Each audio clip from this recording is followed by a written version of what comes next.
Catherine Indiana Loubet sur ma chaîne YouTube Envol et Sillage, aéronautique et marine.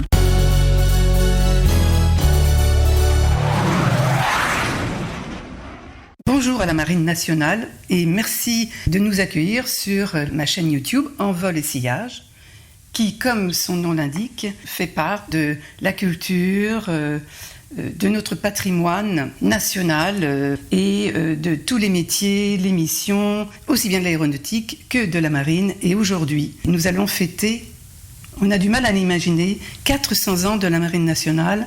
Et pour ce faire, notre invité, enseigne de vaisseau, c'est Kay Ebele. Et vous êtes délégué départemental pour la Marine nationale dans le Val d'Oise.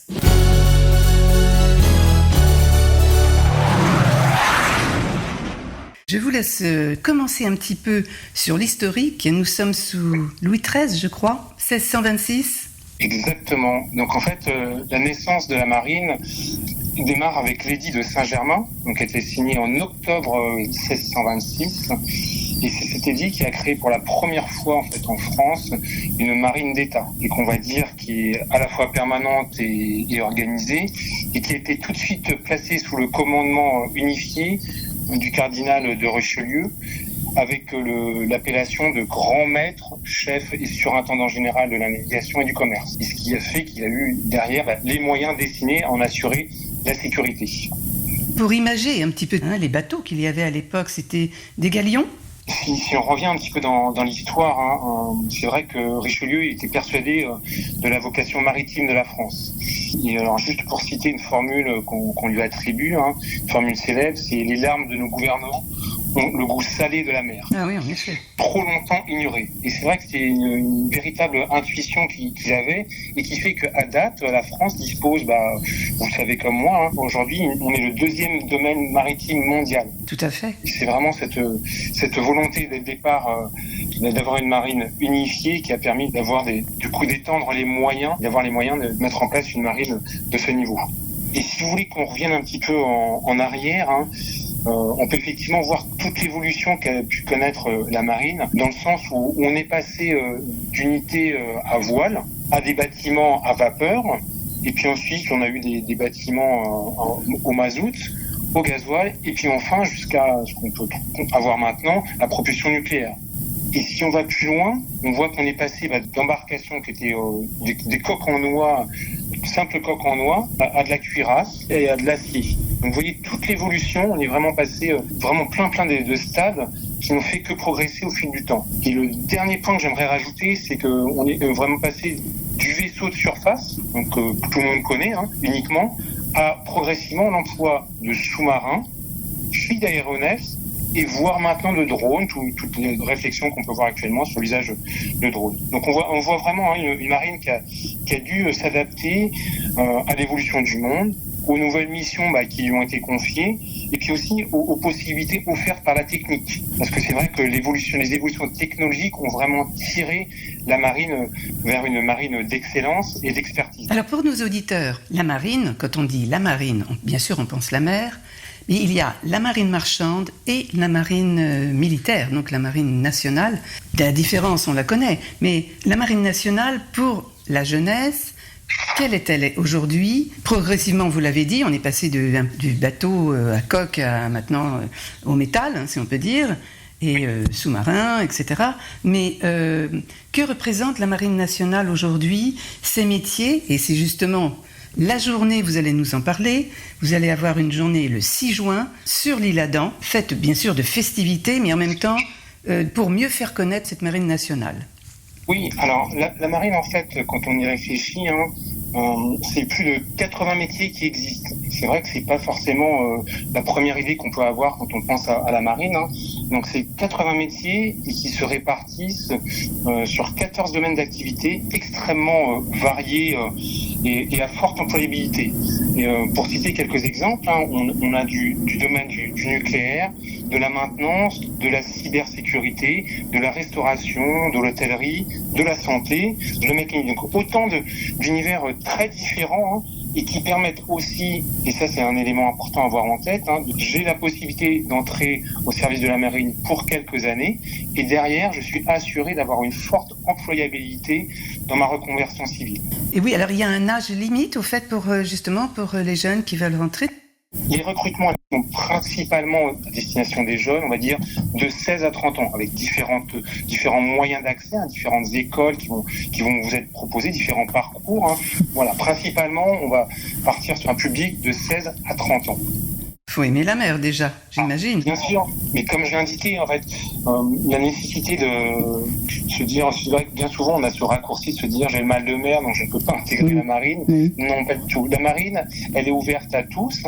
Pour un peu que vous ayez un projet, que vous soyez volontaire et que vous ayez cette vocation d'apprendre, la marine offre sa chance à tout le monde. Et c'est vrai que dans un équipage, chaque personnel va endosser une responsabilité qui va vraiment permettre d'engager la réussite de la mission et souvent des vies humaines. Donc c'est vrai qu'un jeune matelot qu'on pourra avoir, à 20 ans, il peut avoir de très très grandes responsabilités dès le début. Il peut être responsable de la sécurité d'un équipement qui peut valoir plusieurs millions d'euros. Donc ça montre en fait vraiment la chance qui est offerte à chacun en fonction de son niveau d'expertise, de sa volonté de s'intégrer dans ce modèle qui est proposé par la Marine nationale. Alors c'est bien aussi hommes que femmes, de toute façon.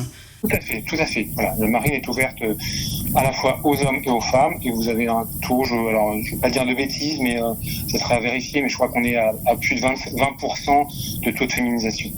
Alors donc, il y a une journée qui a été décidée, c'est 1626-2026, et donc ça sera le samedi 6 juin à l'Isle-Adam, qui se trouve dans le Val d'Oise, et c'est une très belle ville, avec justement, il y a un plan d'eau formidable. Est-ce que vous pourriez nous décrire un petit peu les festivités de cette journée ? L'amiral Vaujour a souhaité faire de cet anniversaire des 400 ans un vrai moment de valorisation d'une marine à la fois combattante qui protège la France, ses intérêts et les Français. Et donc cette célébration elle prend effectivement la forme d'événements inédits qu'on a baptisé Jeunesse et territoire au large. Et donc c'est à ce titre qu'on organisera un événement le samedi 6 juin à l'Isle-Adam. Et en fait, il faut savoir qu'il y a 50 événements qui sont labellisés Jeunesse et territoire au large, qui vont se dérouler sur l'ensemble des territoires métropolitains, du 23 mai au 30 juin, et tout au long de l'année, outre-mer. Et donc, si on rentre un petit peu plus dans le détail de la journée du 6 juin pour ce qui nous intéresse, en fait, toutes ces journées Jeunesse et territoire ont été organisées autour d'un triptyque commun qui se déroule de la façon suivante: une cérémonie militaire le matin, une projection en plein air d'un film officiel des 400 ans, réalisé par la Marine nationale pour les 400 ans de la Marine. Et donc ça sera l'occasion de voir un film et aussi d'échanger avec les marins qui seront présents, parce qu'il y aura un temps d'échange qui sera consacré à l'issue du film. Donc chacun pourra s'exprimer et poser toutes les questions souhaité à ce moment. Donc c'est vraiment un moment important de partage avec du personnel d'actif qui pourra vous faire part de son expérience et puis répondre aux questions qu'auront pu susciter le film des 400 ans de la Marine. Et ce film se passera où ? La diffusion se fera en plein air, le long des quais de l'Oise, donc voilà, sur un écran géant qui sera mis à disposition. On pourra échanger très librement à l'issue de la projection. Et ça sera en matinée ou l'après-midi ? Ça sera à partir de 14h. Alors, vous avez un premier film qui sera diffusé à partir de 14h, qui s'appelle Protégé, qui sera ensuite suivi de 2 autres films tout au long de l'après-midi. Et ça démarrera à 14h pour le premier film. Et un village d'animation. Donc vous avez vraiment ces 3 composantes qui seront toujours systématiquement présentes dans les événements Jeunesse et territoire. Juste une petite aparté sur le village d'animation dont je pourrais détailler juste après, mais l'idée c'est vraiment de proposer des ateliers pédagogiques, des rencontres avec des marins autour de leur expérience et des métiers de la marine. Et c'est vraiment d'avoir des présentations, des démonstrations de savoir-faire, à la fois industriels et opérationnels, qui seront proposés. Donc ça permettra d'avoir un large éventail d'acteurs engagés aux côtés de la marine, puisque bien sûr vous avez les personnes qui travaillent au quotidien pour la marine, donc les engagés, les marins. Vous avez aussi des entreprises qui seront partenaires. Vous avez aussi des associations. Donc tout un tissu qui constitue en fait un écosystème marin. Et sur l'Oise qui coule à l'Isle-Adam, donc il y aura, je crois aussi, vous me l'aviez dit hors antenne, une vedette. Exactement, nous avons la chance d'avoir la vedette du commandant de la marine de Paris qui sera présente et qui sera donc accostée au ponton du quai de l'Oise, qui permettra aux personnes de profiter d'un embarquement d'une durée environ d'une demi-heure sur l'Oise. Donc faire une petite navette entre l'Isle-Adam, Pontoise et puis revenir tranquillement. Donc ça sera une première activité qui permettra de découvrir l'Oise d'une façon un peu inédite à bord d'un bâtiment de la Marine nationale. Là, vous avez un deuxième événement qui va être organisé, ce sont des régates et un défilé naval. Donc on va organiser une activité d'initiation à la régate. Donc elles se feront à bord de dériveurs, donc ce qu'on appelle des lasers, ce sont des petites embarcations, et ça sera proposé par le cercle yachting de l'Isle-Adam. Les jeunes pourront découvrir en fait petites embarcations. Et donc en complément, le cercle nautique nous proposera aussi une parade nautique composée de 4 embarcations qui défileront sur l'Oise. On a également une activité de plongeurs qui sera organisée. Donc l'idée, en résonance avec les 400 ans de la marine, on avait l'ambition de mettre 400 plongeurs à l'eau. Bon, les délais faisant que c'est un petit peu compliqué de trouver 400 personnes disponibles le jour J, on sera peut-être pas 400 dans l'eau, mais l'idée c'est d'avoir un maximum de plongeurs dans l'eau qui seront présents donc dans le bras mort de l'Oise et qui permettront comme ça d'être présents avec le club de plongée local. Et enfin, vous aurez une activité de manœuvre de secours nautique. Donc l'idée c'est de simuler une personne tombée à l'eau et de voir dans un premier temps comment des opérations de rescousse seront mises en place. Et puis un deuxième temps, on aura une équipe qui interviendra au moyen d'un équipement motorisé et qui montrera en fait la puissance de cet élément et la maniabilité qu'on peut avoir sur ce type d'équipement sur l'Oise.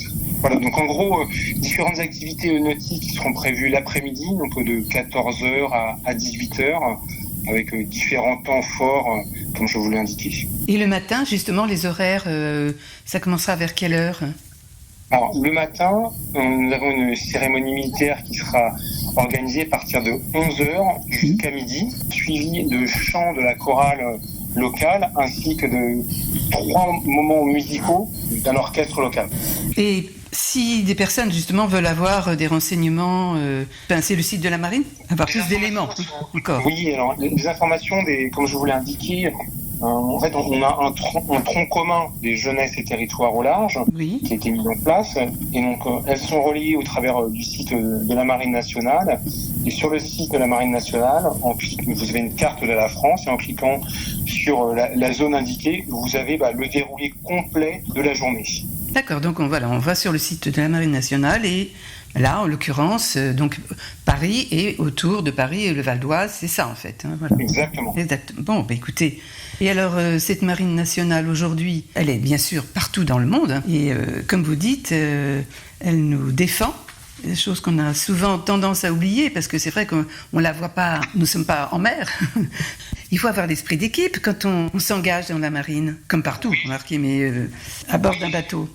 Oui, tout à fait. On l'a vu qu'en fait, la réussite d'une mission dépend à la fois, bien sûr, des capacités de chaque personne, de chaque individu, mais c'est le collectif qui prime et c'est vraiment le collectif qui assurera la réussite de la mission. Et pour un peu éclairer justement les personnes qui ne seraient pas forcément très au clair sur les différentes missions de la marine, c'est vraiment tout le sens de ces journées qui sont mises en œuvre. L'objectif, c'est vraiment de mettre en lumière les multiples liens qui unissent la marine à l'ensemble du territoire. Et vraiment d'aller au plus près des territoires. L'idée, c'est vraiment de répartir les forces au plus près des jeunes, bien évidemment, parce que l'idée, c'est quand même de leur donner, de leur faire découvrir les différentes missions de la marine, qui sont très diverses, comme j'ai pu vous l'expliquer, de la dissuasion, de la protection, de l'intervention, voire de l'influence. Et vraiment tout en incarnant cette devise de dire depuis 400 ans, sur tous les océans, la marine vous protège.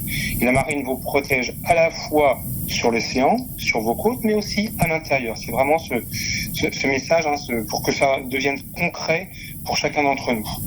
Et la marine, au niveau environnemental, est-ce qu'il y aura cet éventail aussi sur l'environnement ? Alors, il sera présenté au travers du CIRFA, en fait, qui sera présent. Le CIRFA, ce qui me permet de présenter les différents métiers. Donc effectivement, vous avez les différentes missions qui seront présentées à cette occasion. Donc ce sera en posant des questions auprès du personnel présent. Vous pourrez vraiment voir les différentes panoplies, toute la panoplie complète des actions de la marine en mer. Et effectivement, on a parlé de dissuasion, et il y a effectivement en fait aussi ce côté de protection qui est aussi à prendre en compte dans la dimension de la marine nationale. Et comme vous dites aussi, sous les mers, pour ceux qui voudraient être sous-mariniers. Oui, tout à fait, embarquer dans un sous-marin. Voilà, dans un sous-marin. Est-ce qu'il y aura une animation par rapport à ça ? Alors, vous aurez la possibilité, via de la réalité virtuelle, D'accord. De pouvoir simuler votre présence, soit sur un sous-marin, à bord d'un sous-marin, soit à bord d'une frégate. D'accord. Donc, voilà, par la technologie, en fait, un casque, les jeunes pourront s'aguerrir à la présence sur une unité de la marine nationale. C'est formidable, ça va plaire aussi. Je sais qu'il y aura des maquettes de bâtiments qui permettront aussi de faire corps, parce que vraiment, comme c'est le leitmotiv depuis le début de mon intervention, c'est vraiment l'idée, c'est de donner sens et d'avoir un côté très réel, d'incarner la marine au plus proche des territoires. Si on prend le territoire de l'Île-de-France et en particulier de l'Isle-Adam. Alors l'Isle-Adam, c'est une configuration un peu pas spécifique parce que vous avez l'Oise, donc il y a un côté, on va dire historique même, qui fait un lien avec la marine. Mais l'idée, c'est vraiment d'aller au plus proche des territoires et des gens pour matérialiser l'action de la marine, qui peut des fois paraître un peu distante parce qu'on est plutôt sur les littoraux. Là, il n'y a pas de souci. Oui. On connaît, il y a des grands centres. On connaît à Brest, à Cherbourg, vous avez des grands ports nationaux qui sont connus. Et dans ces villes-là, il n'y a pas de sujet. Mais l'idée, c'est vraiment, en allant au cœur du territoire français, de pouvoir démontrer les capacités de la marine nationale, ce qu'on y fait et ce que potentiellement il pourrait être proposé à des jeunes intéressés par ce type d'aventure. La marine, elle a besoin des forces intérieures et du littoral. Et c'est vraiment cette conjonction qui permet d'avoir la marine nationale. Vous nous avez donné déjà une superbe idée de cet événement spécifique, là, le 6 juin 2026. Mais également, vous nous avez éclairé déjà beaucoup sur la marine nationale. Et j'espère que beaucoup de personnes viendront donc le 6 juin, toute la journée, vous pouvez venir à n'importe quelle heure bien sûr, mais participer aussi, et la jeunesse aussi, participer, apprendre à faire des nœuds marins, j'imagine, apprendre, poser plein de questions. Des matelotages qui seront possibles. Voilà. Et puis ça sera une superbe journée. Monsieur Seke Ebele, est-ce que l'enseigne de vaisseau... C'est le grade qu'on a. Oui. Quand vous êtes officier subalterne, vous avez les premiers grades d'officier subalterne. Vous êtes enseigne de vaisseau, alors seconde classe, première classe, et puis vous progressez comme ça au fur et à mesure. Donc quand vous êtes officier, c'est les premiers grades que vous avez. Donc, d'abord aspirant, puis vous passez enseigne de vaisseau seconde classe, puis enseigne de vaisseau première classe, et ainsi de suite. Jusqu'à devenir amiral. Bravo. Et juste peut-être pour en dire un mot, ce sujet justement, on parle de progression dans la marine. Et on est vraiment dans ce sujet-là de progression sociale, d'escalier social que permet la marine. Oui. C'est vraiment, on rentre avec un certain niveau d'études et la marine va vous proposer progressivement de vous former pour accéder à de nouvelles compétences, à de nouvelles spécialités, à de nouvelles responsabilités, progressivement tout au long de vos carrières. Et ça, c'est vraiment le maître mot au sein de la marine nationale, c'est vraiment ce côté de promotion progressive par la formation de chacun. Oui, c'est une grande école, on va dire, en plus. Exactement, c'est chacun le bienvenu au sein de la marine nationale. Et les jeunes peuvent aussi être sur un bateau, porte-avions par exemple, et décoller, donc c'est ce qu'on appelle l'aéronautique navale. Tout à fait, c'est également aussi une des composantes de la marine nationale, une force aéronavale, qui existe aussi, qui sont aussi une possibilité d'intégration pour les jeunes. Il y en a vraiment, selon les goûts, des appétences de chacun, il y a possibilité de trouver chaussure à son pied. C'est un monde à part, et pourtant c'est notre monde. Nous sommes sur la Terre avec cette merveille que sont le ciel et la mer. Exactement. Et la marine nationale, comme on a dû déjà le dire précédemment, est vraiment présente à la fois sur mer, sous mer et dans les airs. Alors vraiment cette composante multiple, voire sur terre, avec possibilité de projection de force. Et on n'a pas parlé des commandos marines, mais enfin, il y a tout ça. Enfin, voilà, c'est... Écoutez... Et juste, si vous voulez, on peut en dire un mot. Ah bah, allez-y. Sur la partie commando marine, puisque vous aurez une exposition qui sera effectuée donc par l'association du commandant Kiefer de Cormeilles-en-Parisis, donc qui démarrera à partir de 14h. Et vous aurez une exposition sur les bérets verts, donc ce fameux commando que commandant Kiefer avait commandé pendant la Seconde Guerre mondiale. Eh bien, écoutez, est-ce que vous avez vous-même un message plus particulièrement ? Nous serons très heureux de vous accueillir le 6 juin à l'Isle-Adam. N'hésitez pas à venir nombreux et encore une fois, vous serez bienvenus. Vous pourrez poser toutes les questions que vous souhaitez. Les personnes présentes pourront vous donner un maximum d'éclairage sur la Marine nationale. Et l'idée, c'est vraiment que vous puissiez vivre vous-même l'expérience de la Marine nationale aux côtés de personnes qui sont engagées au quotidien pour servir depuis 400 ans les intérêts à la fois de la France et de chacun des Français. Merci, monsieur Sekebele, enseigne de vaisseau. Bon vent à la Marine nationale. Et merci encore d'avoir répondu à toutes ces questions sur envol et sillage. À très bientôt. Merci à vous. Bon vent. Au revoir. Merci beaucoup. Je vous dis à très bientôt pour d'autres émissions sur YouTube Envol et sillage, Catherine Indiana Loubet.